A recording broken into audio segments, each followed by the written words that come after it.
Hello friends, మీరు water purifier కొంటుంటే కనుక 1 year warranty ఉన్న వాటర్ ప్యూరిఫైయర్ మాత్రమే కొనండి. 2 ఇయర్స్ వారంటీ, 2.5 ఇయర్స్ వారంటీ ఉన్న వాటర్ ప్యూరిఫైయర్ని కొనకండి. ఎందుకంటే మీరు 2.5 ఇయర్స్ ఉన్న వారంటీ 2.5 ఇయర్స్ వారంటీ ఉన్న వాటర్ ప్యూరిఫైయర్ కొంటే 1 ఇయర్ తర్వాత వాళ్ళు ఎట్టి పరిస్థితుల్లో ఫిల్టర్స్ని చేంజ్ చేయరు.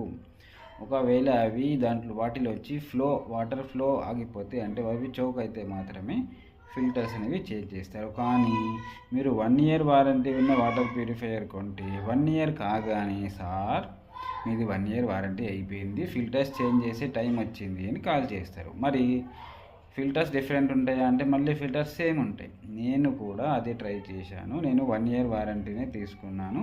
అవి 2 ఇయర్స్ కూడా అవే నడుస్తాయి, వాటికి ఏం ప్రాబ్లం రాదు.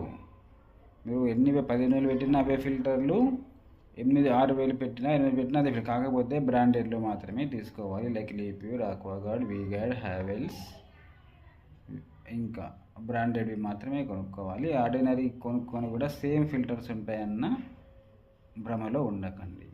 కొన్ని వాటర్ ప్యూరిఫైయర్స్కి ఇంటికి రాగానే సర్వీస్ పర్సన్ రావాలి అంటే 400 పే చేయాలి. వచ్చినప్పుడల్లా 400 పే చేయాల్సి ఉంటుంది. ఏం ప్రాబ్లం వచ్చినా 1 మంత్, 1.5 మంత్లో కూడా పాడైపోతాయి అవి. నేను బ్రాండెడ్లో మాత్రం చెప్తున్నాను. అన్ని వాటర్ ప్యూరిఫైయర్స్ మంచివే ఉంటాయి. తక్కువ రేట్లో మాత్రమే కొనుక్కోండి. వాటర్ ప్యూరిఫైయర్కి అంతకంటే ఎక్కువ డబ్బులు వేస్ట్ చేసుకోవాల్సిన అవసరం లేదు. అర్థమైంది అనుకుంటాను.